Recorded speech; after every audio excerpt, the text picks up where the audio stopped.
wabarakatuh. Pada kesempatan kali ini, kami akan membahas tentang uji korosi pada paku, di mana saya Nur Hasanah, teman-teman saya, Sarifah Karin Sawitri, Intan Rahmaning Tias, Alia Azkia Nadira, dan M. Febrian Aflaf. Tujuan praktikum ini yang pertama, satu, mengetahui pengaruh jenis larutan terhadap laju korosi pada paku besi. Kedua, mengetahui perbedaan laju korosi pada kondisi wadah terbuka dan tertutup.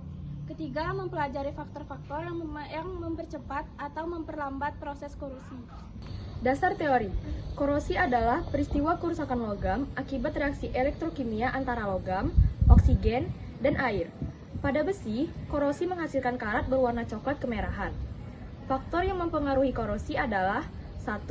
Air dan oksigen. Semakin banyak oksigen, semakin cepat korosi. Yang kedua, ion-ion terlarut. Larutan garam mempercepat karena ion Cl- mempercepat oksidasi. Yang ketiga, pH. Larutan asam mempercepat karena ion H+ mempercepat reaksi reduksi. Yang keempat, kondisi lingkungan. Terbuka atau ada oksigen lebih cepat berkarat dibanding tertutup. Dan yang kelima, penghalang kontak.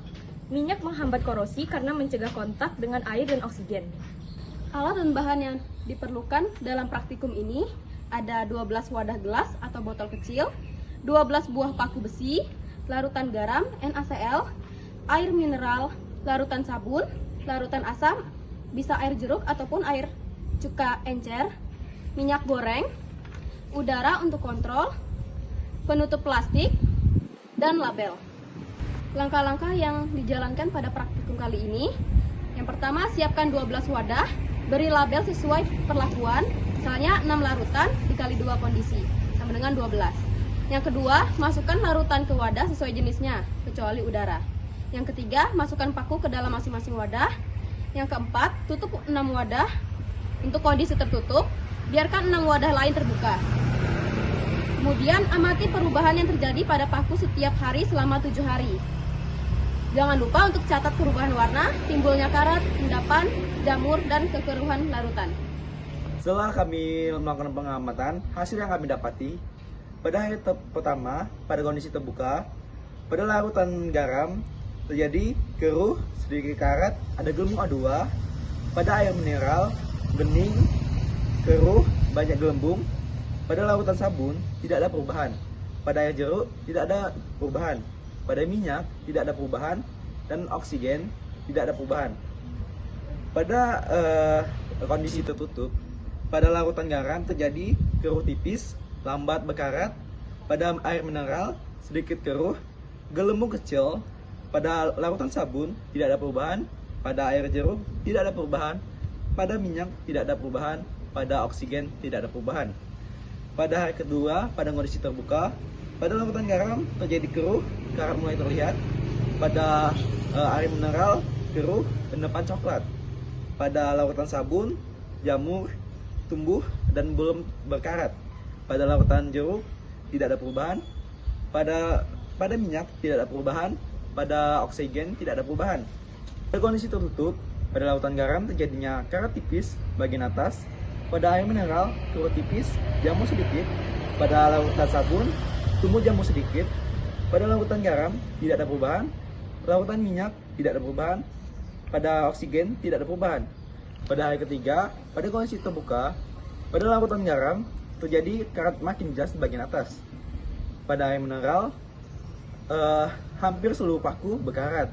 Pada larutan sabun, jamur dominan dan karat samar. Pada larutan jeruk, mulai larut, paku kusam.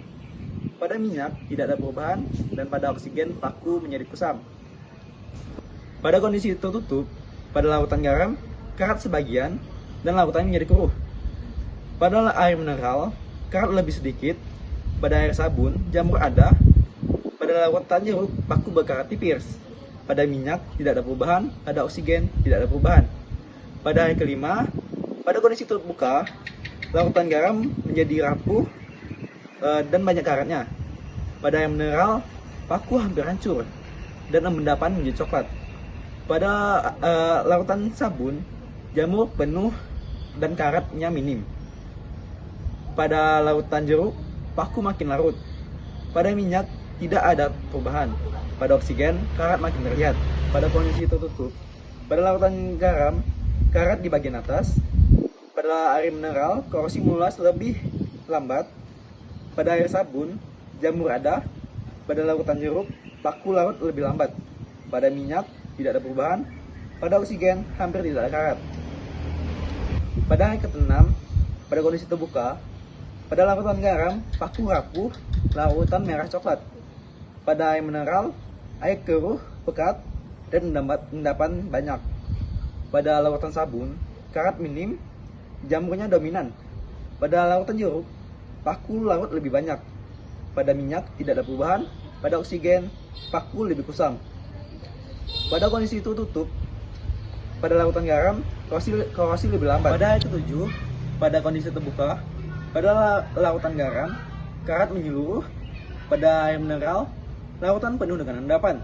Pada air sabun, paku masih utuh, sedikit karat di ujung. Dan pada larutan jeruk, paku larut dan permukaannya kasar.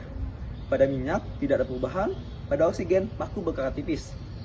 Dan pada kondisi tertutup, pada larutan garam, paku menjadi berkarat sebagian. Pada air mineral, paku berkorosi sedang. Pada air sabun, karat sangat minim. Pada larutan jeruk, paku larut tapi tidak parah. Pada minyak, tidak ada perubahan. Pada oksigen, tidak ada perubahan. Yang dapat kami analisis dari praktikum kali ini, yang pertama adalah larutan garam. Paling cepat berkarat karena ada ion Cl- yang mempercepat proses oksidasi. Kondisi terbuka lebih cepat daripada tertutup. Yang kedua, air mineral. Mengandung oksigen, terlarut, dan mineral. Korosi lebih cepat, hampir sama dengan garam. Yang ketiga, ada larutan sabun.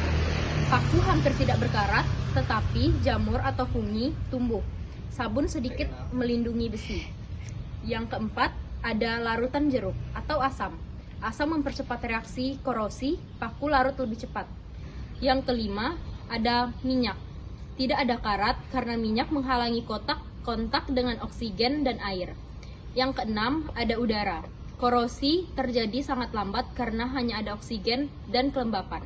Dapat kami simpulkan dari praktikum kali ini, yaitu berdasarkan hasil pengamatan selama 7 hari, dapat disimpulkan bahwa korosi pada paku sangat dipengaruhi oleh bentuk wadah dan jenis larutan. Paku yang direndam dalam larutan garam pada wadah terbuka mengalami korosi paling cepat dan parah karena adanya ion klorida serta paparan oksigen. Paku pada air mineral juga menunjukkan korosi yang tinggi akibat oksigen terlarut, bahkan dapat berkarat menyeluruh. Pada larutan asam, paku lebih cepat larut karena sifat korosif asam.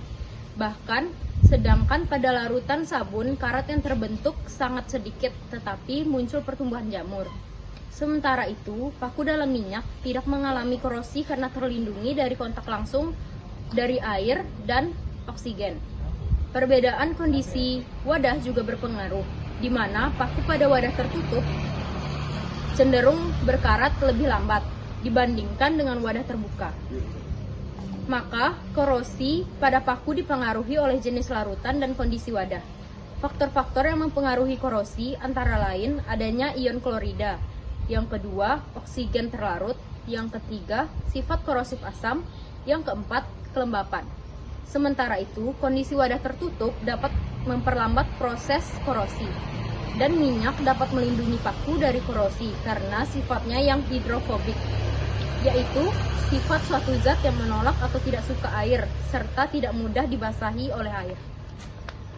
Sekian hasil praktikum yang dapat kami sampaikan. Terima kasih sudah menonton. Wassalamualaikum warahmatullahi wabarakatuh.